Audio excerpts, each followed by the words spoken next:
Roughness. 1. Prepare your topography by making a new one or loading from file. 2. Use the Remove Form button to level and remove geometrical form from the surface. Normally the default parameters are fine, but if you know that your surface is e.g. planar and tilted, you can also select plane. When clicking Remove Form, the form removed surface is opened in a new tab. Use this tab for the next step.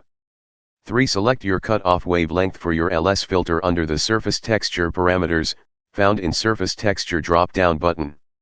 The cutoff should be selected so it separates the roughness and waviness components well. Typically, it can be selected due to a priori knowledge of the surface, but otherwise it can be found by experimentation. Select which parameters to measure, e.g. only roughness or both roughness and waviness.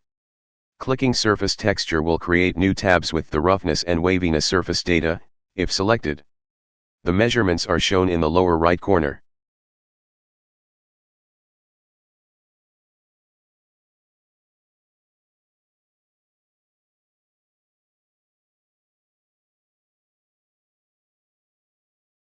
Measurement of surface texture on profiles.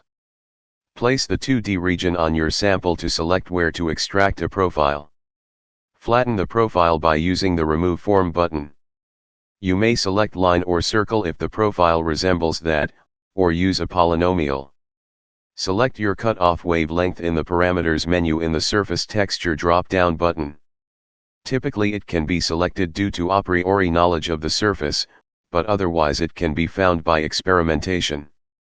Select which parameter to measure, roughness, waviness or surface texture. Also select if you wish to use ISO 4287 or ISO 21920. Then click the Surface Texture button to show the selected profile and measurements. Changing roughness, waviness, or surface texture will update the measurements as will switching ISO setting. Moving the 2D region will also automatically apply the selections on the new profile.